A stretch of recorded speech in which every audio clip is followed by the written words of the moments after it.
Good day, Mr. Holiday. It's a pleasure to connect with you today. How's your day going, sir? Yeah, it's been very fantastic. Yeah, it's been good, I would say. Welcome on board. Welcome on board to Thank you. this episode of the podcast. This podcast basically is going to be a moment to discuss dialogue on real conversations on how what is shaping businesses, business leaders, especially for African founders.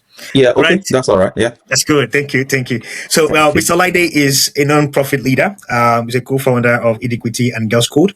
You're a two-time startup founder, and I respect you for that. And this really brought to the attention that you have a lot of projects you do, and then interestingly, how you also shape the mind of young people, the girl Yeah. child around the girls, education advancement is something I so much admire. Mhm. How long have you been in the non-profit sector now?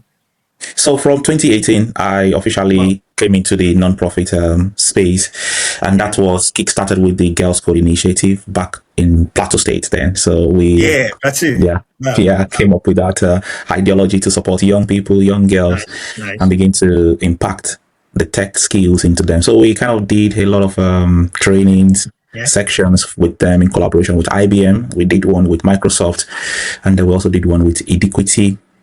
And we did one with the lady I mentioned earlier, Erica, who Nice. went on to be a machine learning director in one of the private sectors in the US for AI, artificial intelligence. At the time, it was really becoming booming that time. So she looked in. Yeah, Yeah. so that's what we've done in the background in the past since Wow, 2018. Yeah, interesting. I also yeah. find that you also have experience in marketing and sales. So, I mean, how do you balance these things at the same time? To be honest, I kind of see myself as a kind of a born into it. Yeah, I don't know. Naturally, I just flow to be someone Mm, who can communicate a yeah, product, yeah, sell it, and find someone to buy it. So, and that was back in 2003 yeah, when I came into the financial sector, and mm, I was saddled with marketing. I was in the marketing department yeah, of the yeah, financial sector, one of the banks, and I began to learn the intricacies of sales. I have learned it in a crude way. Yeah, yeah. in a crude So by way. code, you mean like going on the streets? We have different kind of sales marketing and sales. Yeah, You're going on the street, closing deals. yeah, Wow, that's interesting. I've yeah. always been a fan of sales. Sales is actually a skill that everyone have to have. We're all selling something, Yeah, yeah, irrespective of you having a sales portfolio or not. mm, You're selling something. As a man, you're selling something. As a girl, you're selling that's something. true. It Yeah. takes sales for me to get married to somebody. You get what I mean? So it takes a little Okay. bit of conviction there. Yeah, for persuasion. Hey, be my husband, be my Mm. wife. That will have to Yeah, be put yeah. in place, and then you have to sell yourself to say, hey, do you know what it means for you not to have what it is to have a life? And you have the Mm. audacity to meet a woman to say, I want to settle with you. And the Yes. woman then buy into that and say, okay, fine, I'm gonna have hope on you. You're gonna become Mm. someone. And eventually it happens. That's sales. It's a That's psychology. true. It's a That's psychology. true. So that's why I see life. That's. I see life from the basis of we sell every day. It's either you're selling Mhm. your idea or your perception. Father to daughter relationship is selling. Father to children, it's all selling, right? Yeah. And it's something that we transact on every day. However, now today's conversations will be purely around work-life balance because it's Mm. it's a trend. It's a trend because I see it to be a concern for most high-performing managers and also for Mm. founders as well, right? Mm. Um, People do say that if you want to do something, if you want to do something that's outstanding, then definitely you have to give it your all, right? Mm. But then Yeah. this giving it your all doesn't mean that it has to be the situation where it becomes a concern where we don't have a balanced life. I think it was Barack Obama that said at a point in time in his life when he was contesting for presidency, it was unbalanced. Like life was Mm. unbalanced for him. He never had time Mm. for his family, because he was aiming on that project. And for that period of campaign to the end of the campaign, even to the time of him emerging into the presidency office for some time, Mm. so he was saying that from the point of leadership capacity, we've also have high leaders like Elon Musk saying the same thing. In fact, most high leaders or high performers are always talking about you cannot achieve excellence at a very peak level with a balanced life. You have to be on balance to get that Mm. result. These are conversations that beckon what it is. We've seen family disintegrate due to this. We've seen team members disintegrate due to this. We've seen friends also lose their friendship due to all of these things. I'm a founder as well, and I know what it takes. We're currently raising, a business of about 30 staff, and I can say Mm. for real that what it takes to build with a team of five compared to a team of 30 now, it's really mad. It's crazy. I used to have this feeling that the more team you have, the more easy for you to rest. But however, the reverse is the case because Yeah. when you have five staff, it means you have five problems.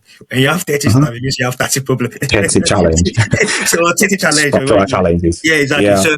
So that is the nature of it. So it's an everyday thing. So what it is, work-life balance challenges faced by African founders. As an African that you are, two-time startup founder, generally, what's a perception about work-life balance? I would like to know your perspective on that.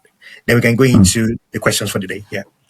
Yes, so thank you so much for the opportunity to be on this platform. So, and to talk about work-life balance.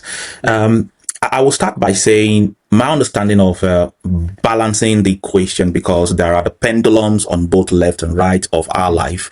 You want to kind of grow sporadically into what your goals are. You drafted your goal as a business person, your cash flows, your management plans, maybe in fact maybe your 5 years strategic plans, you've laid them out, and you want to strike a balance between achieving that 5 year goal plan and also achieving your mental well-being, your own self well-being, and having time for yourself and having time for families.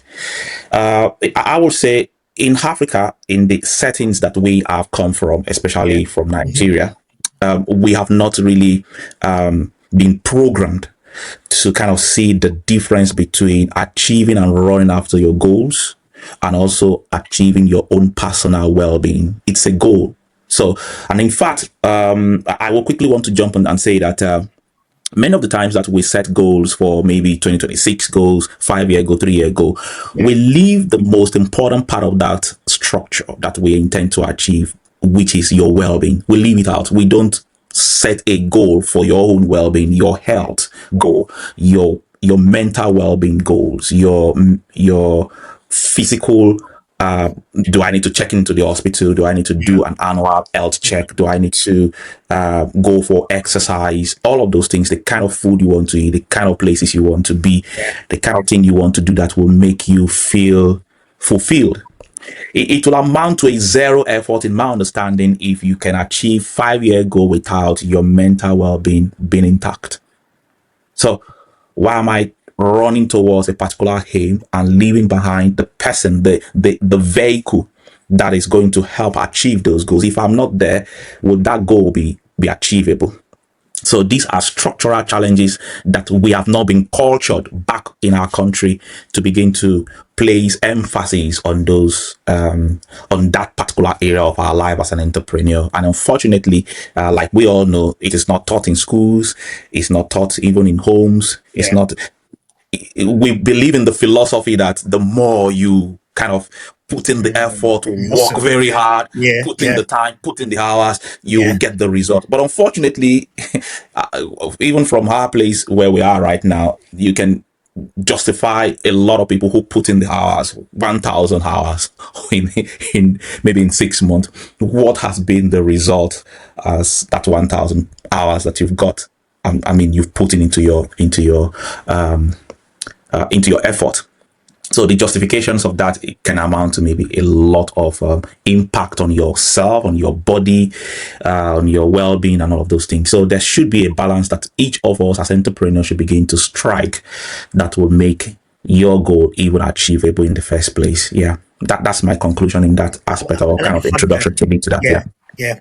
From your introduction, you kind of relate the success of every individual, be it innovator, high performing managers, founders, leaders, Mm, on the basis of first their well being, and mm, which is very very interesting to know because it makes it very more clearer that it is because you are well that is why mm-hmm, you could pursue that goal you have, mm-hmm. that commercial goal you are pursuing is because you're well. The moment you break down everything, then it makes it impossible for you to. Yeah. Yeah. Yeah, that's very emotional because it makes me Mm, feel guilty. Honestly, it makes me feel guilty of, of the fact that wow, I think this whole pursuit is because I'm well, it's because I'm feeling fit, it's because I'm good. If I'm not, if I break down, then It's like What happens? What happens to the rest 30 people in the office and in your organization? What happens to the rest? but then People who will we're gonna depend get on there. you. This is gonna be a strong conversation because we're gonna. I want to say it's like gonna be a debate, but then Okay. now let's keep this at the back of our mind, and we're gonna come back Yeah. into it, right? So Okay, now, cool. from what you've said so far, because from the African perspective, I tend to see, maybe you can maybe confirm if I'm wrong, all right? I tend to see that the kind of innovation that we are not experiencing in Africa is as a result of maybe we're not doing enough, right? Hmm. Yeah, that's what I feel it to be because most of non-conformist person, like challenging the status quo. Let's challenge the status quo. It has to change. There must be a change. There must be a change. So and then I see problem to be an opportunity for people to do more, right? And so when we begin to compare the Western world and the third world countries, there's something very different about the nature of work. In fact, even the culture of work is very different. The culture of work in the Mm-hmm. sense that I'm locking, I'm locking, right? Western Europeans, culture of work involve if it is time for work, you have to exclude every form of your phone have to be out of you. You have to ensure you're locked in. Mm-hmm. You have to be time conscious. I mean, you just have to be sure that you're. I mean, this is war, and you have to fight it, right? If it's 9 to 5, you're doing between 9 and 5 o'clock. You have to be locking and get the best out of it. Then after that, you can do that stuff. But then in Africa, the culture of work is even between 9 to 5. You're still allowed to do whatever you like. You can. Nobody tells you not to hold your phone. You can do your stuff. You can spend hours rolling on Instagram and still, being in the office, forming as though you're working. And at the end of everything, you still feel like, to what extent? I've done my part, and the company still pays you your pay. And that's just on the employee perspective. On the founder level, it's as though, okay, there's a lot to enjoy, right? I'm not on pressure of monthly rent or monthly whatsoever. It's for in Nigeria or in Africa is yearly. Yeah. So it limits the pursuit to do more because you kind of come on. My forefathers gave us over. For instance, I received over an inheritance of 1 hectare of land in my village. I can go back to my family land to go and start farming, and nobody, Yeah. nobody. So, could we say this perspective of the divide in what culture, right, is as a result of that we tend to have this comfort. We tend to seek for comfort more, right? Compared to the Western, what's it called, individuals or colleagues who are really on a different level of, hey, we have to keep doing more. We have to keep achieving this result. Even if you have this invention, you're thinking of the next invention. Right now, we're talking about AI. People sit down to think Yeah. about it. It is from human perspective. What do you have to say about that? Okay. Let's break it down this way, and I will take it up from the perspective of the founder part of things, Yeah, or yeah, yeah, to yeah. take it from that point. So, what do we intend to achieve, all of us as founders or as entrepreneurs Hmm. working really hard? And there's a book that I read some years back recommended by Sam Adeyemi. Oh, It's okay. called The Outliers. Yes, The Outliers talks about putting in 1,000 hours Hmm. into a specific task. Is it 1,000 hours? Yeah, 1,000. So, for example, if you want to learn how to play the keyboard, for example, and you are able to put in 1,000 hours into that keyboard skill learning accusation, you will obviously arrive at becoming at least maybe an intermediate keyboard person. Hmm. I would want to say today that that is the fact. I read that book. I read so many of the case studies that the writer published in that book. Yeah. And I agree with what he says. And if we bring it down home to Africa, especially with what you have raised right now, there is nothing wrong with us putting in the effort, trying to achieve whatever you want to achieve. It is good to do that. It's Hmm. good to aim for the best. It's good to get to the top. It's good to Hmm. rise up to the ladder and become very prominent. And we have loads of people who we can give as case studies in these conversations all across Africa, all Hmm. across the world, that Hmm. they have put in the best they can and they are there at the time or at the minute where they want to really be at. But the question that we are driving at today is, Hmm. there will be a point in that 1,000 hours of a case study or Hmm. whatever you're investing into to achieve, that there must be a time for you to withdraw into yourself and separate yourself from the workload, create a time of recreation, Yeah. Create a time that you will need to relax your mind. You will need to focus on something else. You need to turn off the AI screen or the AI research you're carrying out or whatever you're carrying out. Yeah. You need to turn off your notifications on your phone. You need to kind of strike a balance to say, I want to connect with the reality of the world around me. I want to connect with my children. I want to connect with your wife or your spouse. You want to connect with your nature around you. Mm-hmm. Maybe I have someone I follow. I think he's, I mean, a broadcaster with BBC. I can't remember if that is the fact. He kind of organizes these wildlife, walking in the woods and stuff like that all Mm-hmm. across the UK. You follow him on Instagram. So prioritizes your well-being when it comes to that aspect of our life. So he's up there, he's achieved a lot of things, he's doing extremely well. I follow him a lot. Look at Steve, the one I just mentioned to you, the CEO diary guy. So I would dispute the fact that you will agree with me that it's important for us to put in the hours, put in the time, achieve your Yeah. goals, drive whatever you want to drive at. However, prioritizing and setting the gaps between this is the time for you to stop and the time for you to start. That is what I'm driving at. Yes, Mm. it is very necessary for you, as I said, that you are the vehicle, you are the owner of your body. If it breaks down today as an African startup or as a businessman, it does. And unfortunately, we don't have that culture of transitioning in the real sense, where if anything happens, something will still continue, the business will still forge ahead, everything will not just die at the end of this. So it is something that you want to put as a priority in front of you while you are structuring your business. You're facing the challenges, you are seeing the impact of your business, you're seeing the economic impact, you're seeing all the system structures putting in place, the Yeah. circle of things, and you are not burnt out, you are not exhausted and all of those things. So you want to stay put to what is very, very key to you. Yeah, your responsibilities is key as the CEO, as a founder, as an entrepreneur. Your fatigue, your emotional well-being is very key. You don't have to exceed. And let me give an example. You can see, for example, here where we are right now, if, for example, you maybe teams engagement activities just to take the team away from screen, take Yeah. them away from the bottom of focusing on maybe a particular project and take them into an engagement mood where everybody will laugh, play games, play board games, play the snookers, play whatever you want to play. In fact, maybe if possible, in some future time, maybe there'll be a place where you can watch a football match in the art of the office, in the space where you walk, where everybody has a team. If there's a football, everybody wants to just say, come Yeah. there, guys, let's go watch Yeah. football Yeah. and sit behind a big screen, we'll watch Yeah. football, eat Yeah. popcorns, relax. You see, you will see, I know from research, you will see that the output of such of those styles and subordinates can triple, can improve the Mm-hmm. outcome of that business and the result that you will see because of that singular actions that is being, I mean, meticulously taken within the business structure. Yeah.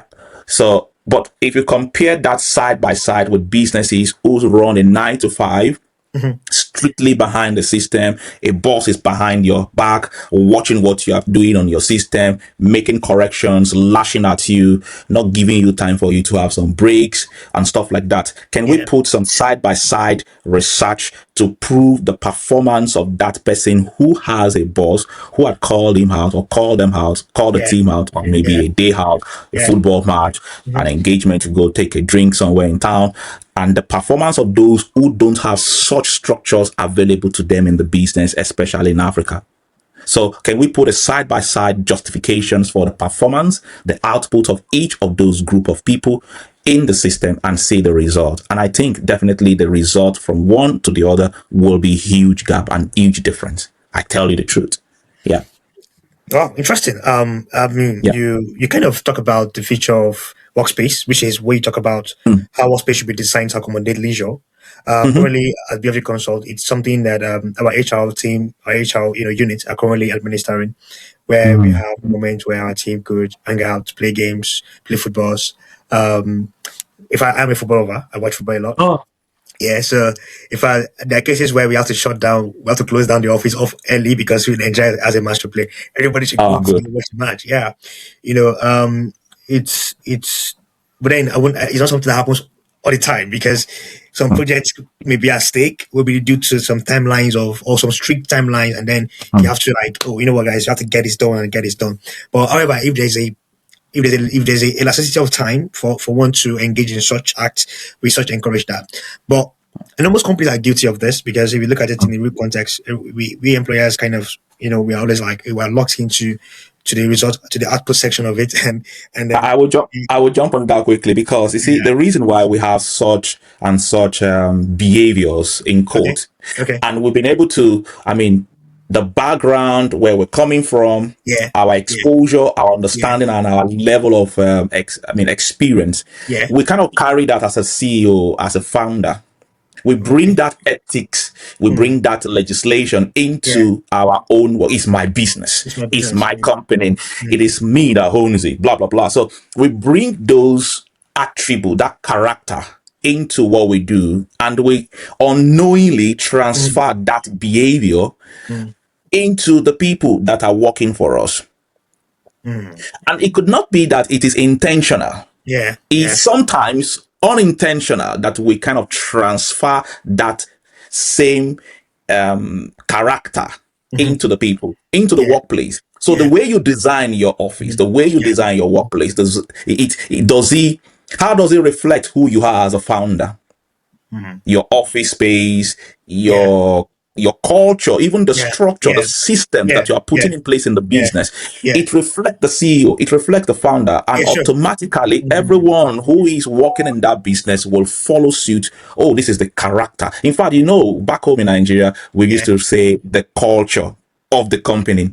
So if mm, you work in the UBA, you work in First Bank. The First Bank has its own culture. I'm not promoting any brand here. So each organization has its own working culture. And where did we get that working culture from? If you trace the working culture, someone actually is the owner of that culture. So you and gave somebody is always at the that top. culture, I understand. you gave that culture Yeah, of work ethics, 9 to 5, 9 to whatever time it yeah, is. yeah, There is no rest. As a CEO, there's no rest. I cannot afford to go on holiday. I yeah, cannot afford to go on a business class. I cannot afford to leave the business and take 1 week off to go. What will happen to the business? What will happen to this? And I can say, for example, Reverend Sam Adeyemi okay, left Nigeria for the US for a gap of maybe about 2 years or 3 years. It did not intrude into any affairs of the business, nothing. It was away, practically full time away, disconnected. So it's a culture that we as founders in Africa had unintentionally transferred, unknowingly transferred into the system. And we use that culture to build a structure that we see in our businesses. So unfortunately, we don't create time for ourselves. We don't strike the balance to say, this is the time, this is yeah, the boundary, this is the time for me to stop. This is the time for me. In fact, we carry it even into the bedroom. We mm. carry that into the bedroom. We carry our laptops into the bedroom. We carry our files into the bedroom. We carry everything into the bedroom. Even if we're on the flight, you are still using your You, phone. You're still communicating with that secretary. You're still I'm guilty of. communicating with the HR. You're still communicating with Yeah, the finance director. Shut everything off and go and rest. I'm guilty of Go all and you're saying, rest. bro. Okay, but Go then and rest. looking at the culture, looking at culture, well, you mentioned culture several times, right? I understand. Yeah, you've been hammering on culture, and then it seems to be a recurring word you've been saying the last 10 minutes. Of course. Now, Certainly. would you say that I know culture plays a strong role here because then that Mm, culture itself, where is it rooted from, basically? Is it that because our forefathers are also known for this behavior? You wake up by 6 o'clock, you go to the farmland to go and you mm. farm, you go and cultivate around 12. When the sun begins to shine, you come back home, you rest, you go and play, games with your friends. Then you go back to hunting by evening to go and hunt animals. So it's like growing up in a family where your dad is before you wake up, your dad has gone to work. Yeah. You don't you even know, see maybe for you one won't even see, you won't for even see two your dad. days. I'm telling you, for days, there are times where you're like, Daddy, by 5 he's gone. To catch up with the Mm, bus, catch up with the road traffic, and then before he comes back, you're already asleep. You're not even seeing him for yeah. weeks, right? Hmm. And then, so culture. You mentioned culture. Is it really a cultural thing, or it's an environmental issue? Is it a social issue as well, or an economic issue? Yes, I would say, let me take your word for what you say, Yeah. economic issues. All right. Yeah. And it's kind of married together. So Okay. because the economic situation in our country or in Africa pushes us beyond the reasonable reasons why we do what we want to do. Why do you see Yes. you maybe wake up 4 a.m. in the morning Hmm. because you want to resume work by 7:30 Yeah. in Yeah. maybe on the island in Yeah. Maryland or Yeah. somewhere else? It's because of the economic challenges, because the economic structures are not there to kind of make logistics available for people and create systems that would shuttle around the timings of everybody and not create bottlenecks around Mm. logistics in our country. Mm. And that is actually a reason why everybody push out themselves 4 in the morning, you're off and you're back again by 12 midnight because of the structure, because of the systems. So economic reasons is one of the reasons, it's one of the genuine reasons why we have this. So as a founder, you set yourself a target that the next 5 years, I'm running this business, I want to be at this way. You set up your financial systems, your cash flows, your management accounting and all of those stuff, your financial accounting, you set it up and say, okay, in the next 5 years, this business should be afloat of maybe making a turnover of maybe 1 million naira every month. So that target economically pushes you to want to do more. So you're looking at your cash flow, you're looking at your warehouse, you're looking at all of those figures. Have I met what I want to achieve? How close am I? So you are driven, like what I said in 2012, I was driven by numbers. So I have no excuse other than to deliver the number. So the economic reason for me is because I have a bonus at the end of the month apart on top of my salary. So if I meet the number, set the target, 300 million, 400 million, deliver, you get these. So that is enough reason for me to push myself. Hmm. Don't sleep, don't rest, just deliver the numbers, just hit the target, get more money for yourself. So I want to live a better life. I want to drive the best car. I want to live in a better home. I want to live in the best environment. These are the mindset that carries us to do what we're doing. Economic reasons. Our forefathers, I would say in the middle, about 50-50, they were not really set a target for themselves to say there were contentment around their lifestyle. Mm. Mm. They were happy with the way they are. They go to the farm in a Yeah. tattered clothes, farm until the floor or till the ground, make the yam or make the maize. They were not bothered about, I want to build a mansion, I want to build a 5-bedroom apartment, I want to build a business empire that is going to be turning over 1 billion in a year. They were not driven by those kind of mindset, but we in the new generation, we are driven by the economic. How successful am I economically? What kind of brand of clothes am I wearing? What kind of smell do I have? Am I able to fly a first class? These were new things that are coming up in our society as we speak, and that resulted into the things that we're seeing as a founder. So, So could you now say there is a different how we measure success? Because mm, from this point of view now, there's a kind of a shift, right? From how success has been measured mhm, in the past compared to how it's been measured now. And mm, because most people see those who don't have the economic interest to pursue a goal to be woke, they probably have no relevance to a modern society. That is what some people do feel like. And then mm, whereas of course not everybody would want to run a business, not everybody would want to be a founder, right? yeah, Some are good in other aspect of life. Life has a different way. We have social, we have economy, we have mhm. health. That you don't have to be in heavy space. You can have a particular area of practice. So on this basis, giving as a founder as you are, right? What strategies of practice do you think is best can be put in place to best manage this situation? Because it seems as though the more we experience this hardship, the more we want to You want to break it out. You want to break out from that. what exactly. So what can be what can be done? What can be done You to see, solve some of these issues? yes, I would say quickly. Number one, set your goals and set your priorities. When your priorities, what is the reason why I am doing this? Why am I doing this? Is it for a selfish or to show off for the fact that, oh, my business is able to do a turnover of maybe 30 billion every month or every year, or turnover every year, 30 billion. Yes, I'm not disputing the fact that the likes of $40, the likes of Dangote and all of those set of people did not put in the Yeah. time and the effort and the investment into this and grow. grow to the level that they have been today. But the most important thing that I want to drive home here today is set your priorities. In the bit of I want to be these A, B, C, D, Z, what is in it that I want to achieve? Your motivation or your motive behind what you want to drive will Yeah. determine how you want to set your goals, set your priorities, set your plans. So I want to set a structure where, yes, I will still meet those targets. I will still deliver on those agenda. However, my balance is Mhm. I must have some time off. I must create a bucket of the things I will do outside of meeting those goals. Mm. Do you get it now? So I will not lack in my mental well-being. I will not lack in creating time out for myself. I will not lack in going on holidays. Yeah. Yes, the business. That's what the fact that and let us bring it home. We believe that from day one, we should not even factor into the budget of the business time for us to go on holidays, time for us to, maybe chill out somewhere with our team members. We Yeah. don't factor it into the budget. So if you have a team of 50 people working for you or you're working together on a particular project, we are cultured not to factor in a budget of maybe £100 or 100,000 naira to take out of the business to go and chill and rest or create a block time for us to have off from work. We feel that that budget, that culture, Mhm. that attitude of taking 100,000 from that would impact on the profit that you are anticipate to make in the future.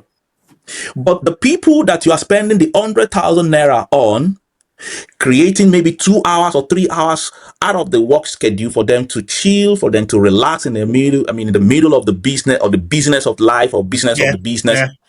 they would recuperate and invest more into the business that prioritize their well-being.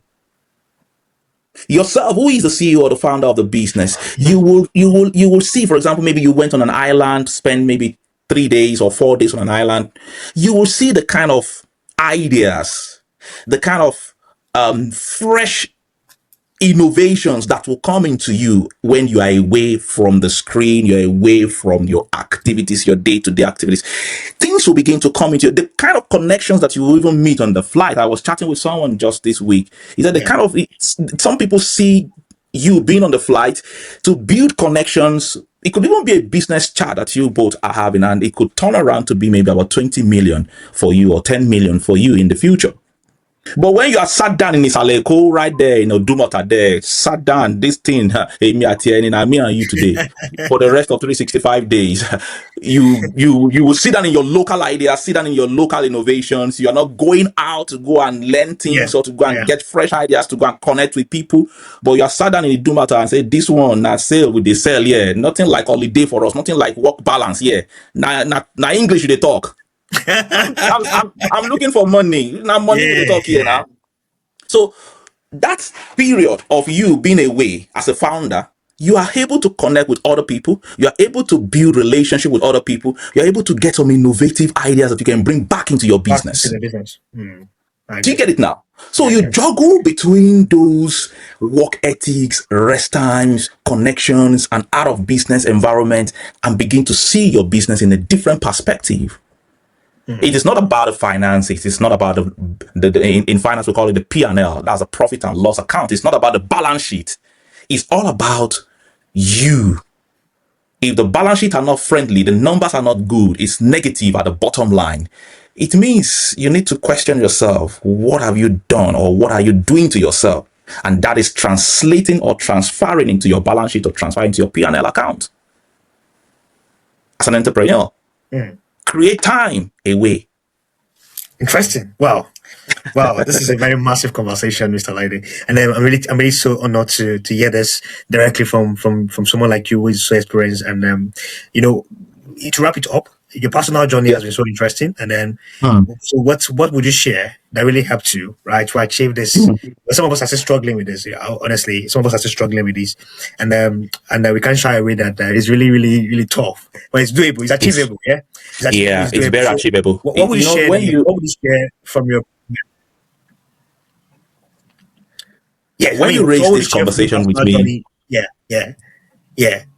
Please When proceed. you raised this conversation with me, you said, oh, you laughed and you gave a kind of a say, oh, I'm waiting. Let us jump into the real thing.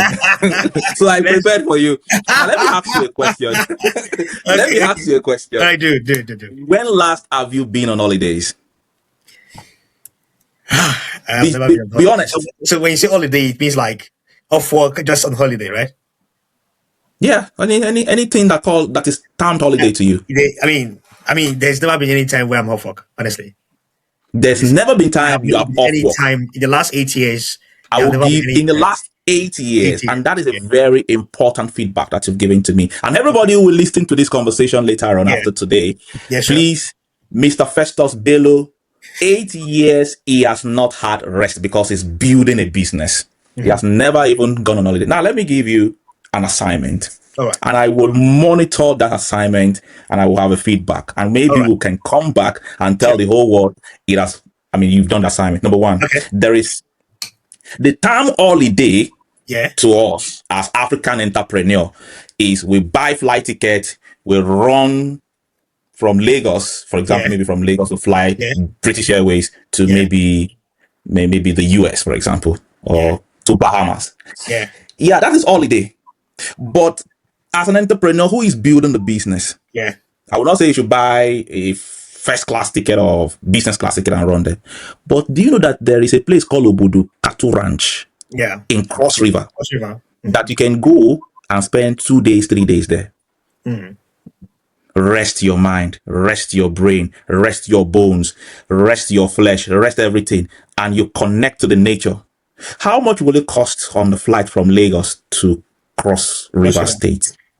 Maybe 200,000 naira. And you are refreshed. You can come back with fresh ideas, with fresh innovations, with fresh inspirations, Hmm. and bring those back to your business. So, holiday in our book, African entrepreneur, African CEO like Mr. Yeah. Festus sees it Like as you. someone Like who is you going said. to take like about maybe 5 million naira. 5 million naira. You know how much that thing go buy for my market? You know how much 5 million go buy for my warehouse? this this You this take this 5 million conversation this naira. conversation is actually, you're really targeting me. You take 5 but million but naira. it's You know how much 5 million naira mean for Nigeria? We take that money out of the business and you're looking at the balance sheet to say, this thing is going to affect. But the business will yeah. still remain the way it is. Create time. Okay. Create time. Entrepreneurs in Nigeria, in Africa, create time. Flying from Lagos to Kenya to Hmm. go and see the Serengetis is nothing. I tell you, you don't know who you will sit beside on the flight to that Kenyan environment. That person might turn your life around in maybe one year. That is the thing that we as business people are missing out. We're missing out. So I'm giving you an assignment and I will come back to it. 8 years, you've not been on holiday. Now I'm giving you an assignment. Wherever you are right now, shut down your computer, close your system, talk to your HR, book me one day, 1 week off from Oh. work for 1 week and take off. You can even go to a place where they don't even need visa. Just buy flight ticket and just go. Go to nature, go around the city. In fact, when I traveled to a particular country in Europe, I kind of studied that country and I know that the US government Hmm. invested a lot of billions of dollars into that country, especially in the airspace. But we have people who are in that same country who are struggling, who are doing things that are not supposed to be done. And I begin to think in my head, if the country does not even rank in the level of the GDPs when we're talking about GDPs. I cannot even remember how the GDP of that country looks like. But the US saw an opportunity in that country, tiny European country, and invested into that country when it comes to Airbus, when it comes to airlines and stuff like that in that country. People can go to that place Yeah. and begin to build.